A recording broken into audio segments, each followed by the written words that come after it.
Bien-aimés, nous vous saluons tous au nom de Jésus. Bienvenue à notre émission Le Parcours avec Télé Évangile LCC I Am Sokro.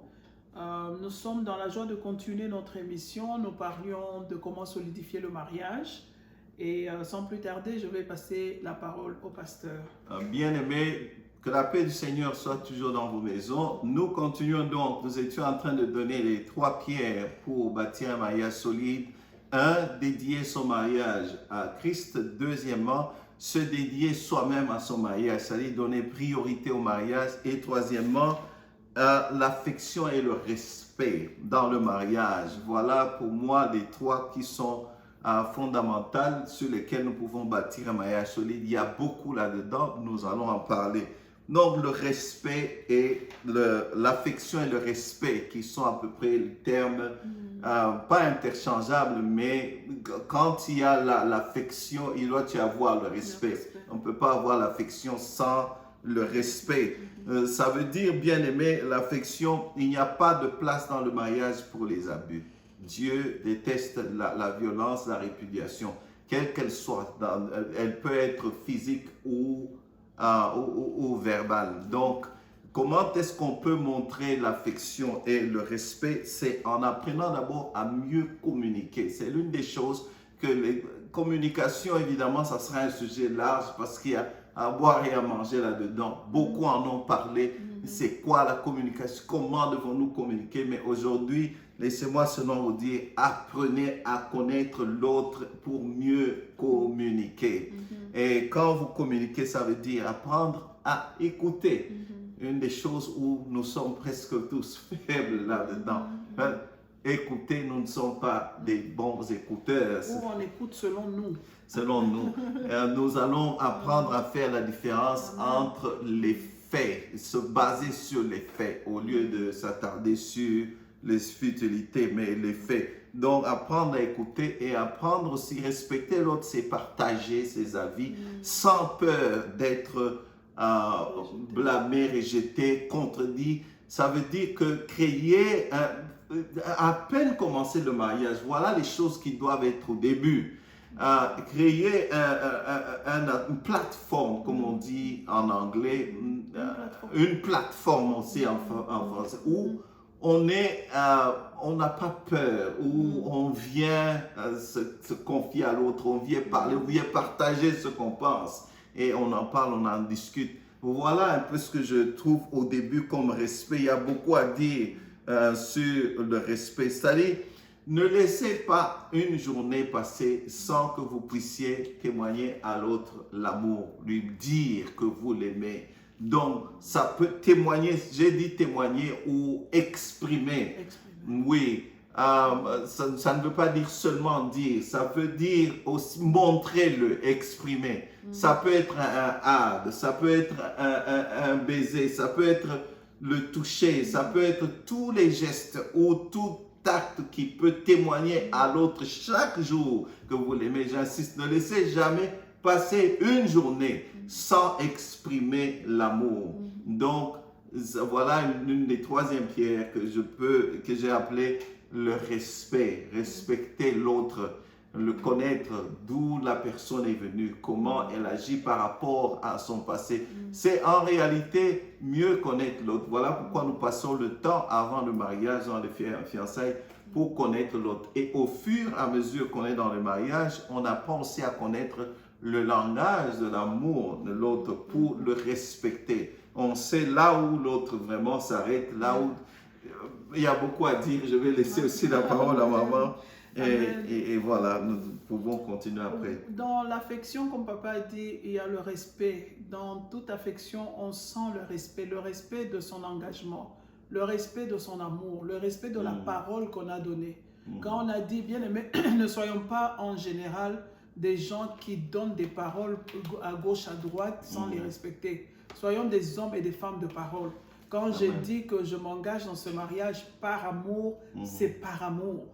Que ça ne soit pas maintenant je suis dans le mariage, c'est l'herbe du voisin qui est trop verte. Ça tue le mariage. Dans l'affection, il y a le respect. Dans le respect, il y a l'honneur de l'autre. Il y a honorer l'autre, reconnaître l'autre, lui donner sa position, lui donner sa place. Amen. La femme reconnaît que le mari est ton Seigneur, reconnaît qu'il est le maître de cette maison-là. Même si c'est toi qui fais beaucoup d'entrées, il y a la grâce de cet homme-là, sa prière, qui a ouvert les portes pour que tu travailles et que tu fasses ces entrées-là. Parce qu'il y a des hommes qui ont épousé des femmes et qui les ont fait tomber, qui ne leur ont pas accordé cette grâce d'aller travailler, de faire beaucoup d'argent, de faire des grands diplômes. Alors tu as cette grâce-là, tue l'orgueil parce que le monde va te dire, la famille va te dire, les amis vont te dire, mais bien-aimé, c'est parce que peut-être tu es marié à cet homme-là que tu as eu cette grâce-là. Reconnaissons ça, donnons à nos hommes leur place. Ce sont des leaders, c'est eux que Dieu a établis en tête de la famille, même si ce sont des ignorants. Mais puisque Dieu a permis que tu épouses cet ignorant-là, donne-lui sa position de leader dans le foyer. De la même manière, les hommes aussi honorent ta femme, puisque tant que toi tu te dis tu la déshonores, tu l'insultes, tu l'accuses, tu es en train de t'accuser parce que toi et elle, vous êtes un. Quand Dieu regarde ta maison, il ne voit pas ta femme, elle est en toi. Vous êtes un. Alors, ça ne sert à rien d'aller parler à ta maman de ce que ta femme te fait. Tu déshonores ta femme, tu te déshonores toi-même. Il faut honorer sa femme. Il faut reconnaître quand elle te fait du bien. Amen. Il faut reconnaître quand elle te fait bien l'amour. Il faut reconnaître quand elle prépare très bien pour toi. C'est ça qui va la pousser à continuer à faire mieux. Puisqu'on veut considérer les femmes comme des bonnes ou des travailleuses ou des esclaves, un esclave que tu encourages tout le temps, à qui tu dis « Oh, well done, bien fait, oh, travail bien fait, tu lui donnes le courage de faire mieux. Ça revient au même en amour. Il y a un exemple, un homme, juste un exemple pour illustrer ce que nous essayons de dire. Il était riche, il venait d'acheter une grande maison et chaque fois il a répété à sa femme, il dit voilà c'est grâce à moi que tu as cette maison. Et puis on est en train de meubler la maison, si tu n'étais pas avec moi tu n'allais pas avoir cette grosse télé. Si tu n'étais pas avec moi, voilà ce beau salon.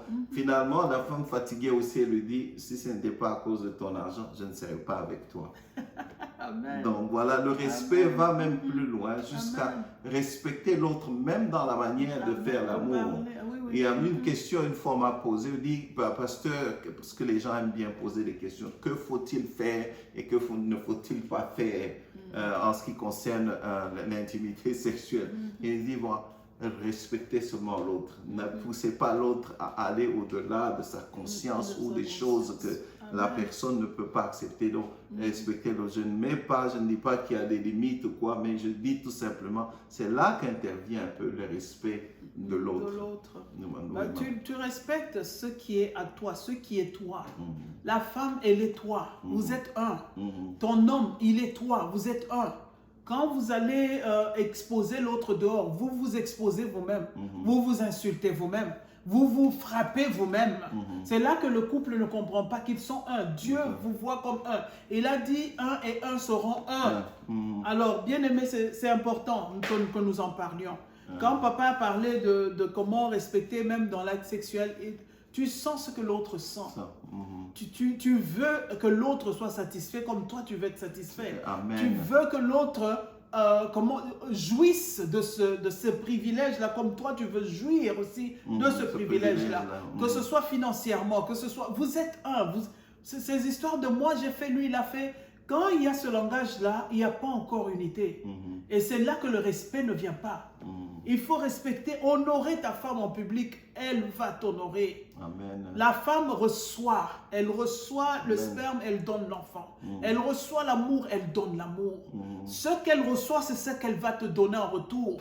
Alors papa aime bien dire dans nos conférences aux hommes, et si tu n'es pas satisfait, tu n'es pas content de ce que tu reçois de la femme, essaie de regarder ce que toi tu donnes. C'est ce que tu reçois en retour. Alors, le respect est très important. Oui, le respect commence d'abord même par comprendre les différences. Amen. Les femmes et les hommes. Essayer de comprendre les différences. Savoir que la femme elle va peut-être parler un peu plus quand tu reviens à la maison. Connaître que l'homme, voilà, il va à un certain moment s'enfermer dans une boîte vide où il essaye de process, c'est-à-dire de résoudre les problèmes. Alors, essayez de comprendre les différences pour nous respecter les uns les autres, comme la Bible nous dit. Et dans toutes choses, il y ait du respect. Et le respect vient, surtout quand on a remarqué que, puisque plus qu'on vit ensemble, on commence à remarquer les faiblesses de l'un et de l'autre. Ah, ça aussi, oui. Bien aimé, quand tu remarques qu'il y a telle faiblesse dans telle personne, ce n'est pas ça qui va te donner la raison pour commencer à te jouer de l'autre. Amen. Vous êtes mari et femme. Les infirmités, les faiblesses, les maladies, le ça ne va pas de l'autre et ton ça ne va pas. Nous allons Amen. continuer. Nous allons continuer. Notre temps est là. Que Dieu vous bénisse. Que Dieu vous bénisse à la fois prochaine.